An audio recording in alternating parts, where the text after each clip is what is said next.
सरकारने वेळोवेळी आश्वासने देऊनही कामगारांच्या प्रलंबित मागण्या सोडवल्या नसल्याकारणाने 17 ऑगस्ट रोजी भारतीय मजदूर संघाच्या वतीने देशभर निदर्शने करण्यात आली असून त्याचाच एक भाग म्हणून भारतीय मजदूर संघ नांदेडच्या वतीने नांदेडच्या जिल्हाधिकारी कार्यालयासमोर तीव्र निदर्शने करण्यात आली।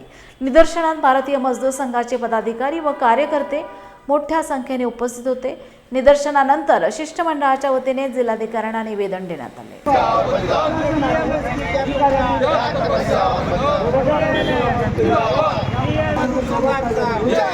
भारतीय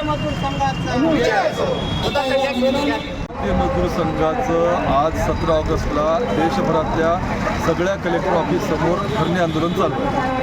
केंद्र सरकारनं ज्या अनेक कामगार कायद्यांचं एकत्रीकरण करून 4 लेबर कोड तयार केले, त्याच्यामध्ये कामगारांवर अन्याय करणाऱ्या काही तरतुदी आहेत।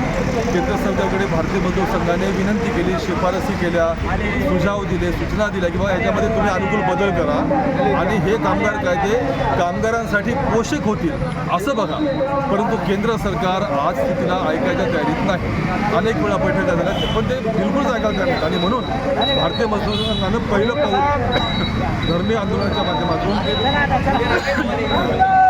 या देशामध्ये दुसऱ्या बाजूला महावितरण कंपनी आहे, महापारेषण कंपनी आहे, महानिर्माण कंपनी आहे, वीज क्षेत्राच्या काही मागण्या आहेत, वीज क्षेत्राच्या काही मागण्या आहेत। त्याच्यामध्ये आमची पहिली मागणी आहे, आता बघा भारतीय मजदूर संघ ज्या कंत्राटी कामगाराचं नेतृत्व करते, 15 वर्षापासून कंत्राटी कामगार काम करत आहे, 20 वर्ष झाली।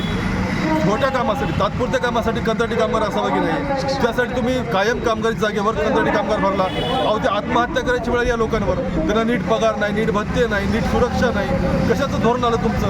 आमचं म्हणणं आहे की कायम कामगारी तुम्ही नियुक्ती करा, या कंत्राटी कामगारांना कायम करा।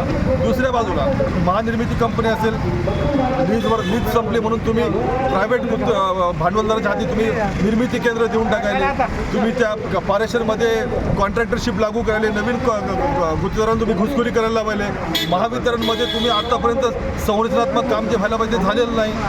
या सगळ्या बाबतीमध्ये आमचं म्हणणं असं आहे की सरकारने आमचं ऐकावं, भारतीय मजदूर संघाचं ऐकावं आणि अनुकूल बदल करावे।